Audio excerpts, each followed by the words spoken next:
Good evening, everybody. This is just a short message about the Night Shift Enigma series of paintings that I've done over the years. It's a series that's very important to me, very close to my heart.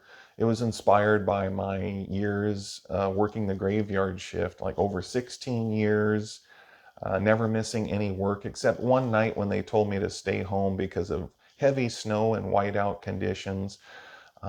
Just like with any job, there's good and bad memories. There's good and bad with it.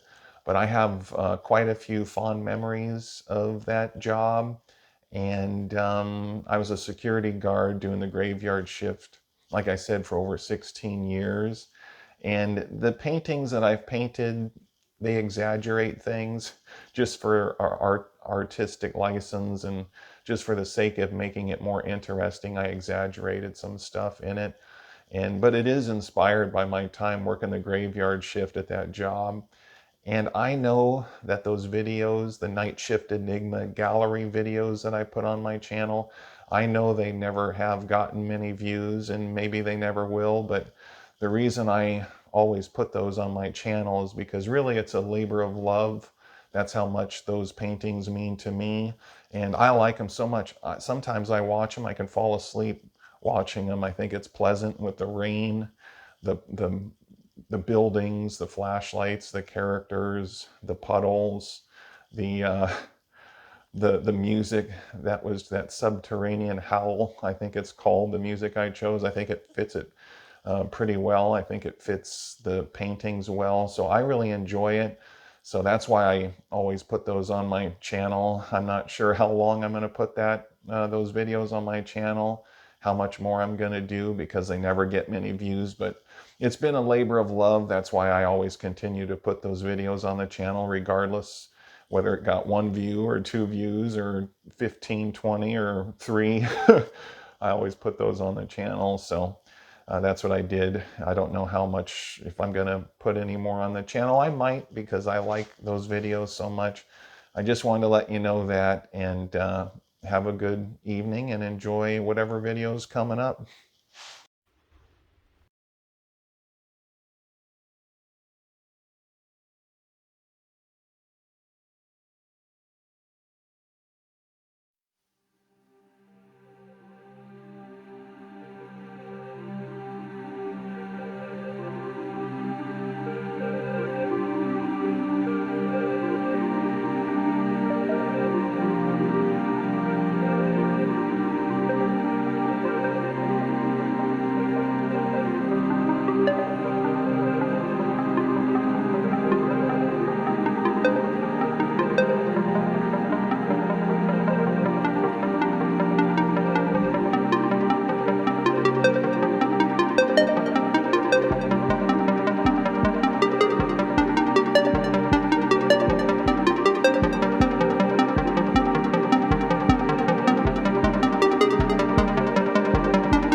Welcome back, everyone, to the Late Night Review. And tonight, as usual, I'm talking about a movie that I really, really like, a movie that I have a lot of nostalgia for.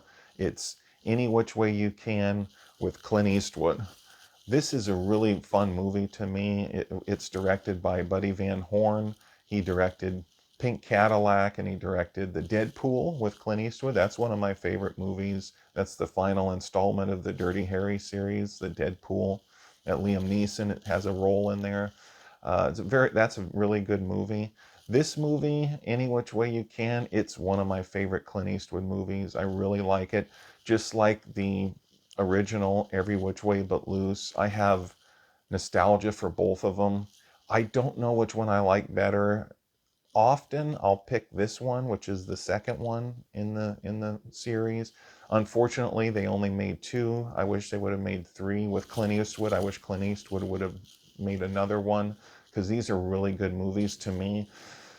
Not everyone really likes Every Which Way But Loose and Any Which Way You Can as much as a lot of, as much as I do. There's a lot of people who look at these two movies as okay, pretty good. It was kind of early in Clint Eastwood's career. Not too early, but kind of early. To me, they're two of my favorite Clint Eastwood movies. I will always love these two movies. Every Which Way But Loose, I think I like it a little bit more sentimentally, but in terms of action and just fun and adventure, then I'll pick the second one, Any Which Way You Can, which I'm talking about tonight. This movie has a lot of actors in it that you've probably seen in other films, a lot of character actors. Jeffrey Lewis, who was in the original, is in here. He plays Orville, and he was in Double Impact with Jean-Claude Van Damme. He's been in various movies. He's been in other movies too, I think, with Clint Eastwood, if memory serves me right. But he's been in multiple films. He was in 10 to Midnight with Charles Bronson. He played the kind of the crummy lawyer that helped get the killer off. But he's a good actor, versatile. There's many actors in here. There's an actor in here, I think it might have been his last name, I'm drawing a blank a little bit, but Kavanaugh, David Kavanaugh, I think his name is David Kavanaugh. Anyway, he was in multiple films, uh, probably a ton of stuff, and you'd probably seen him in other films playing character actors. He was in Forced Vengeance with Chuck Norris. That's one of my all-time favorite movies, and it's towards the top of my very favorite Chuck Norris movies. Forced Vengeance was I did a movie review already of that on the channel. You can check it out on this channel. And then also I did a movie review of Every Which Way But Loose that you can also see, which is the first one. Tonight I'm talking about the second one, Any Which Way You Can. Yeah, this movie follows up on the first one. And then Clyde the ape is in here. There's a lot of funny scenes with him, just like in the first one, maybe even a little more in this one. And there's a funny scene where Clint Eastwood tries to get a companion for him because Clyde is lonely. But it's funny. They go to the zoo, and get another ape. There's a lot of funny scenes in here. There's really good action. There's more action in here than there was in the first one. The first one was good.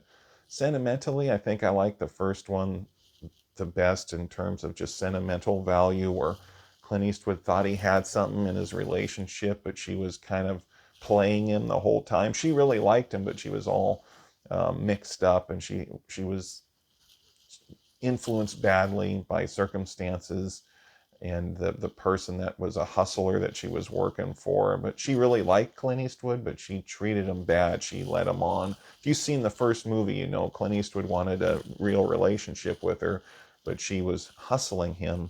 And even though she liked him, she couldn't get out of what she's doing. So that you have that whole dynamic, how, he thought she was his friend, but she really wasn't.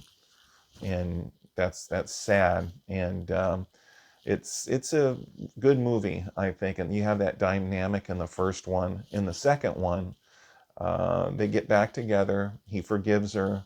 She really does like him. She's changed, and that whole dynamic starts again. So you get more of a happy ending in here, which is good and satisfying for the characters and the audience. This movie has, like I said, it has more action. And usually I do like it better than the first one because of that. I like action, and I like movies that have fun fight scenes in them, good fight scenes, fun fight scenes, even if they're not terribly realistic, but they're fun, I'll enjoy it. This movie has William Smith in it, and he was an actor who his career spanned, I think it was over 79 years, William Smith. And he was Conan's father in Conan the Barbarian. He played in, I think, like over two or 300 films. His career, he started acting when he was a little kid, lifelong bodybuilder. He was in the United States Air Force. And in the Air Force, I think he competed in bodybuilding, if I remember right. Bodybuilding, weightlifter, obviously, strong, former boxer. I think he had an amateur career of like 31 victories and one loss or something like that. Really great athlete. I think he could do like thousands of sit ups consecutively, and he had a world record, I believe, for doing reverse curls with his own body weight, and also he was also an arm wrestling champion. Just to interest, his biography is definitely, not only is his filmography worth looking up, but his biography, just a fascinating guy, strong guy, tough guy in real life. I think he passed away in 2021, and he was really a great athlete. And also, he was arm wrestling champion. I think I mentioned that, but he also could speak multiple languages, and he can speak Russian fluently. And he flew some type of, I think, certain types of secret missions during the Korean War, and he was some type of interrogator. But his biography is available, and it's definitely worth looking up. And it's probably worth doing a deep dive into him and his, not only his biography, but his filmography too. He was in Red Dawn with Patrick Swayze. He was in multiple films. There was a cheesy film he was in the 70s called Invasion of the Bee Girls. A film that was, it's wacky, it's kind of crazy, but he was in Ultimate Warrior, The Ultimate Warrior with Yul Brynner, a movie that I would like to see from start to finish again. I think I might have seen it when I was a kid, and I haven't seen it for a long time, or I've seen parts of it. That's a movie that I looked for on YouTube, on the internet, to see if I can watch it, and I couldn't find it. I'd like to watch that from beginning to end because I love Yul Brynner. The movie looked interesting. It's post-apocalyptic. It's kind of a futuristic movie. William Smith is in there. The main star is Yul Brynner. Max von Sydow is in there. Yul Brynner is awesome, one of my favorite actors of all time, so I'd like to see that. But yeah, William Smith, look him up. He's in here. He plays the East Coast bare knuckle champion in here, and Philo Beddoe, played by Clint Eastwood. He's a bare knuckle fighter. They pay him for the fights. It's like Hard Times or Lionheart. It's that kind of thing. And different dynamics, though. There's certain things in here that are different than those movies, and those are great movies. I love those movies. Clint Eastwood's character Philo Beddoe wants to quit fighting. He wants to retire, but the mafia wants him to fight the East Coast champion, played by William Smith. So they kidnap Lynn Halsey Taylor, played by Sandra Locke, to get him to fight. William Smith and Clint Eastwood, they become friends in the movie. Philo Beddoe, Jack Wilson become friends. They're two characters, and they like each other genuinely. They get into fights together, back each other up, and Jack Wilson, played by William Smith, decides to help Philo Beddoe find and rescue Lynn Halsey Taylor. They work together, and they end up rescuing her, but they also end up fighting anyway. They want to see who the best is, and it sets up this big fight that everyone wants to see. Everyone gathers to watch this fight. Everyone, the mafia guys, the motorcycle gang that was in the original one, all kinds of rich people, all people from all walks of life want to get in on this and bet and watch this big fight between the two at the end. And it's a good fight. It's a fun fight, interesting. It's pretty brutal, and it's exciting. It's probably one of the best movie fight scenes that you'll ever see. Just like with all these movies and these types of movies, it's not terribly realistic. It's not super realistic, but it's interesting. It's fun. I've always enjoyed it. I really like this movie a lot. If you haven't seen it, I highly recommend it, especially if you like movies like this with action, but also comedy. Clint Eastwood, decent fight scenes, and especially the last one is really, really good. It's action. It's 1980. The first one, I believe, was 1978. This one is 1980, and it's got that 80s action. Just made it into the 80s, being made, put out, released, I think, in 1980, if I remember right. And it's really a good movie to me. I like it. Might not be for everybody, but I really enjoy it a lot. It will always be one of my favorites, one that I have nostalgia for. And it makes me laugh. There's a lot of different characters, and the dynamics of the characters, how they interact with each other. Certain people make you laugh by certain things they say and do. Clint Eastwood is always giving a great performance. He's very physical, and also different things he says. He has some good one-liners. And then William Smith.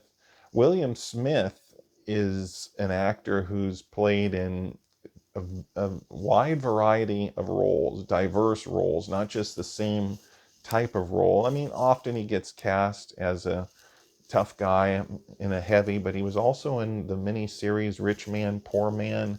He was also in, he had a small role in Maniac Cop, the first Maniac Cop.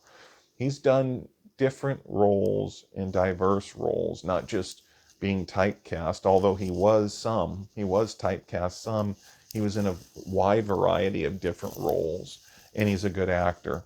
And he adds a lot to this movie. He's great for the antagonist, but he also is a good guy too. I mean, he's got good aspects to him in here. He's a tough guy. He's a fighter. He crippled some of his opponents. So people told Clint Eastwood, maybe you shouldn't fight him. And but they want to see who the best is. Clint Eastwood, Philo Beto was planning on retiring.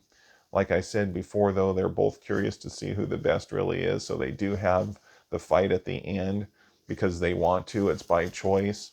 They were originally going to be forced into it, but after they rescued Lynn Halsey Taylor, Clint Eastwood's love interest, then they just decided to fight to see who the best is. So it's a fun movie. They both, the two characters are they have honor. They have a code of honor in here, and Jack Wilson helps Clint Eastwood, the Philo Beto character, and it's a good movie. I like it. I highly recommend it. If you haven't seen it, I think you're in for a treat. I can go on about the movie for a while if I want to, but I'll probably wrap it up here. I do highly recommend it. Please like and subscribe and share this video. And have a good night, everybody. This has been the Late Night Review.